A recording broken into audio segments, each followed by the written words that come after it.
Après les fouilles, les fondations, la dalle du sol et monter les murs, nous passons à la construction du plafond du Faré. Le plafond du Faré est construit de façon à pouvoir rajouter et supporter un étage. Comme pour le plancher du sol, on commence par poser les longrines, chacune ayant une place bien définie sur le plan.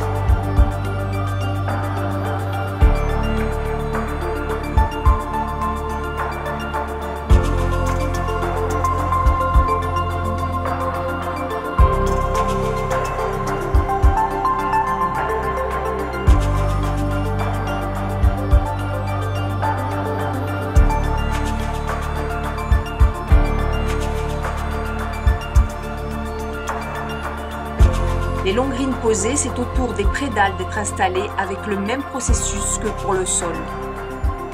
Les prédales sont des éléments de coffrage en béton armé, intégrant la majorité des aciers porteurs nécessaires à la résistance du plancher. Elles sont fabriquées en usine sur mesure en fonction des contraintes du plancher.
Une fois les prédales montées, on pose le ferraillage.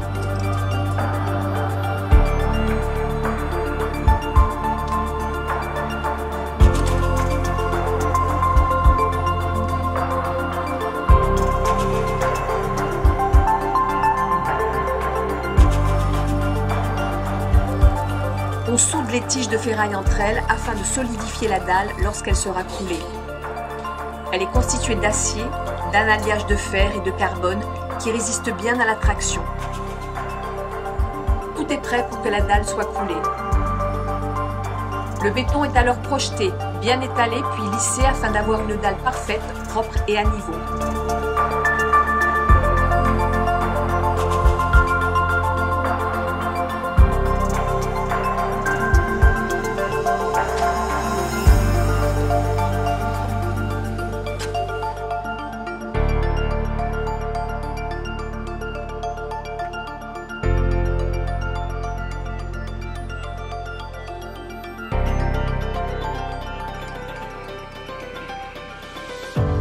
Après avoir laissé sécher la dalle 24 heures, nous passons à l'élévation de la charpente. On fixe les 37 platines, puis les différents éléments constituant la charpente. Elle est en aluminium prédécoupé, composé de pannes et de cornières. Pour solidifier l'ensemble, tous les éléments sont soudés entre eux. On vérifie que les mesures et la pente de 35% sont bien respectées pour avoir un bon écoulement de l'eau.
l'ouverture de la charpente, on utilise des plaques de tôle ondulées prédécoupées. Il est important d'installer sous chaque tôle un isolant mince en aluminium. Cet isolant va permettre l'isolation thermique de la toiture. Il renvoie la chaleur par réflexion.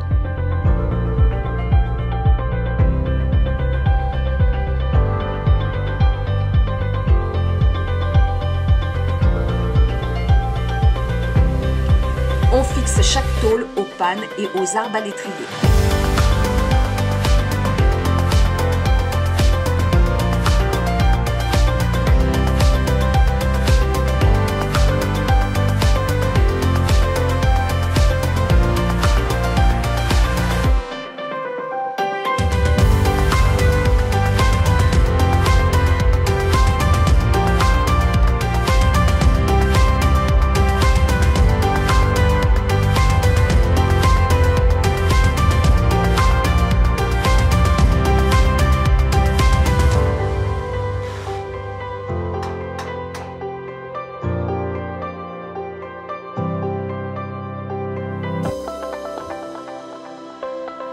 Le faré étant maintenant hors d'eau, on applique les enduits sur tous les murs intérieurs et extérieurs.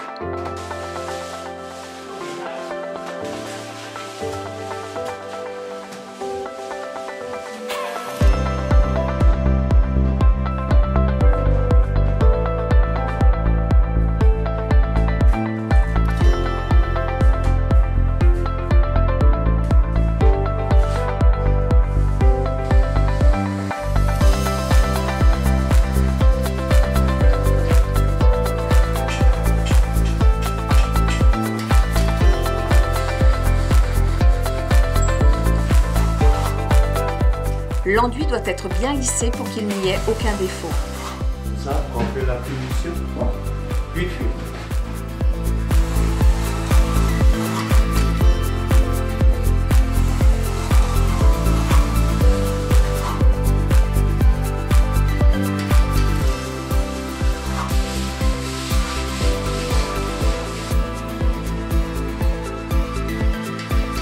Une fois l'enduit bien sec, on le ponce pour avoir une surface bien propre afin d'accueillir la peinture.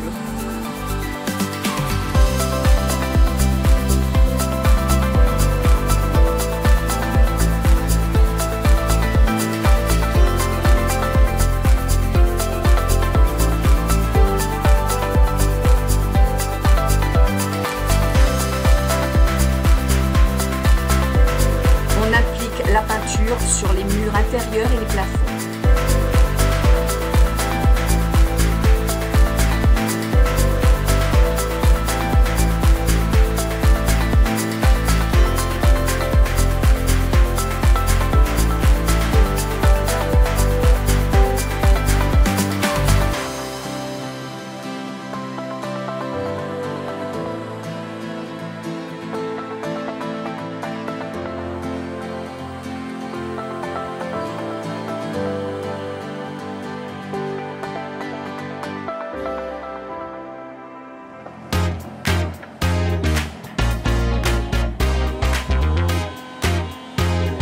Pour la partie assainissement, on creuse un trou qui va accueillir la fosse septique.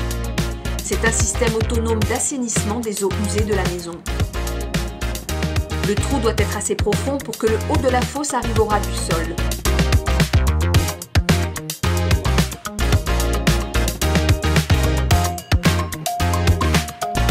Il est important de bien mettre la fosse à niveau. Avant de remblayer le trou, il faut remplir la fosse d'eau pour éviter l'écrasement de la fosse sous le poids de la terre.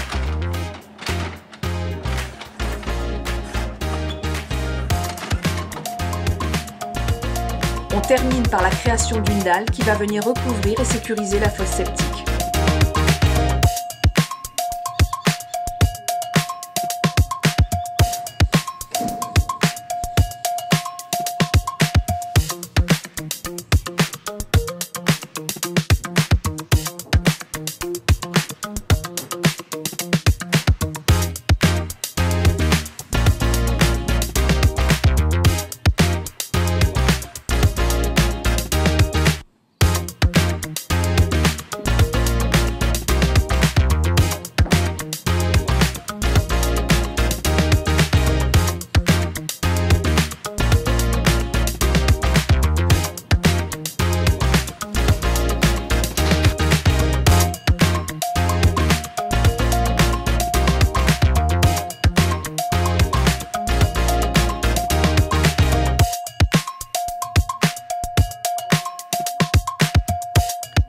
toute la surface des murs de la douche, on applique une résine qui va permettre l'étanchéité des murs. Dans les angles du bac à douche, on pose une bande de natte d'étanchéité. Cette natte est en polyéthylène. Les deux faces sont revêtues d'un non tissé permettant un ancrage efficace. Elle est utilisée en système de protection à l'eau sous carrelage. La résine est également appliquée sur le fond du bac à douche.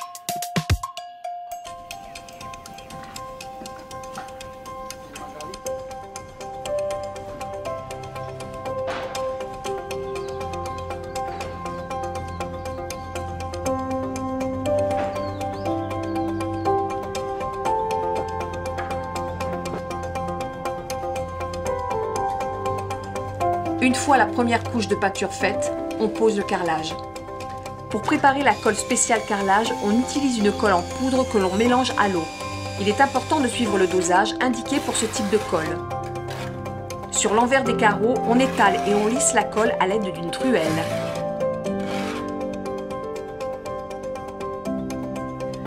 Puis, on applique la colle à carrelage sur la surface de travail en utilisant la truelle.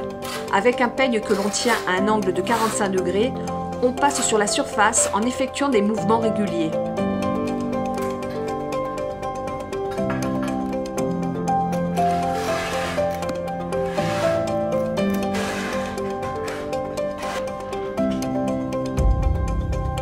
On pose le carreau puis on tapote avec un maillet pour bien appliquer et enlever les bulles d'air.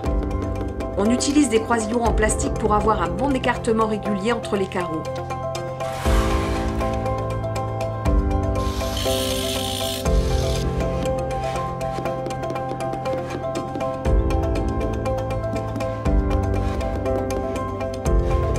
Pour des ajustements, il sera nécessaire de couper les carreaux. Pour cela, on utilise une meuleuse ou un coupe-carrelage.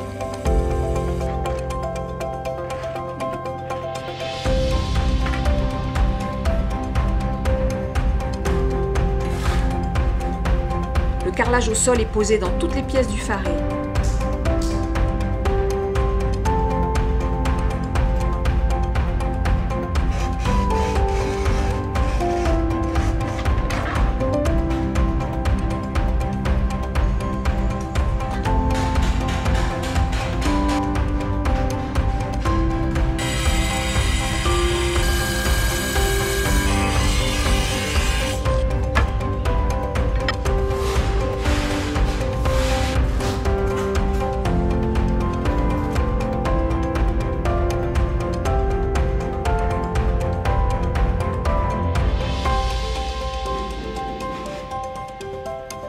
Nous allons carreler la salle de bain en posant de la faïence sur les murs de la douche.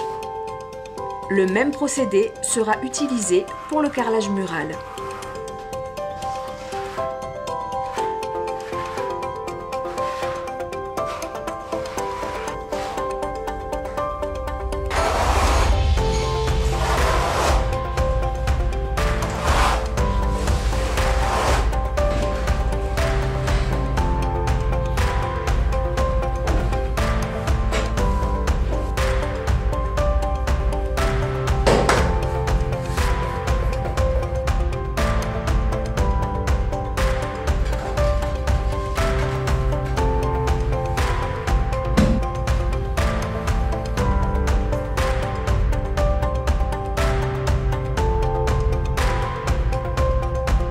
La finition du carrelage se fera par l'application des joints.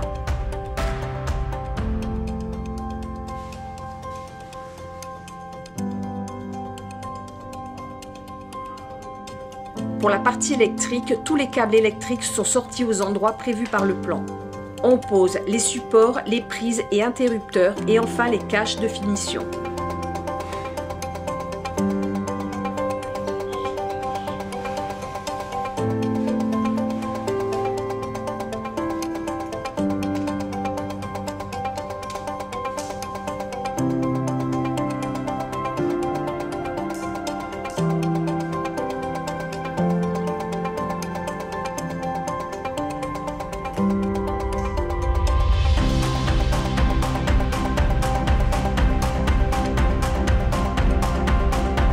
La dernière opération importante, c'est la liaison à la terre du faré.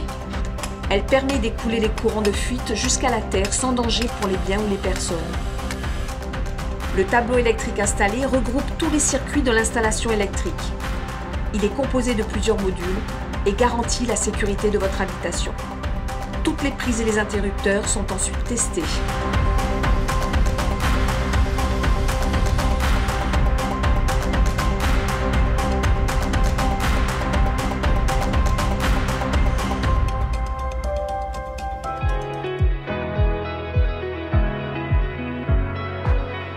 La prochaine étape qui permet au Faré d'être hors d'air, c'est la pose des fenêtres et des portes.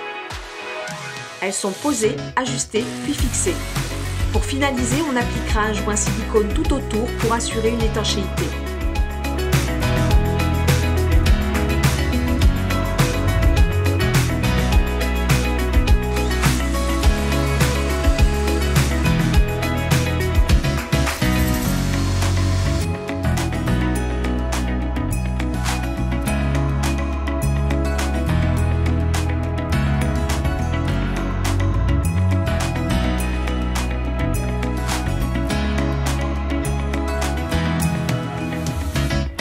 La pose des portes doit être bien ajustée pour bien fermer et ne pas frotter le sol.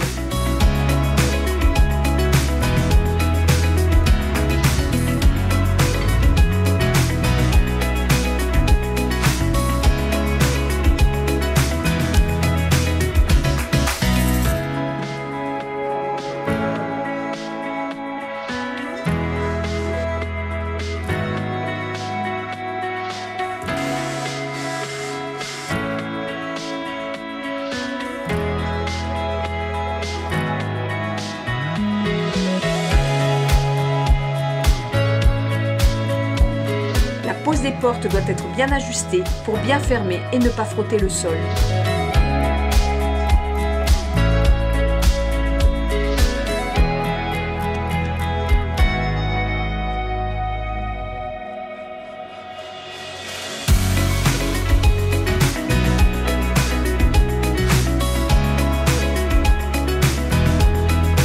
Les gouttières ont été posées. On installe les évacuations vers les puits perdus qui vont recueillir et drainer l'eau de pluie. Les finitions extérieures et intérieures sont terminées, il est presque temps d'emménager. On installe d'abord les éléments de la cuisine, puis les éléments de la salle de bain.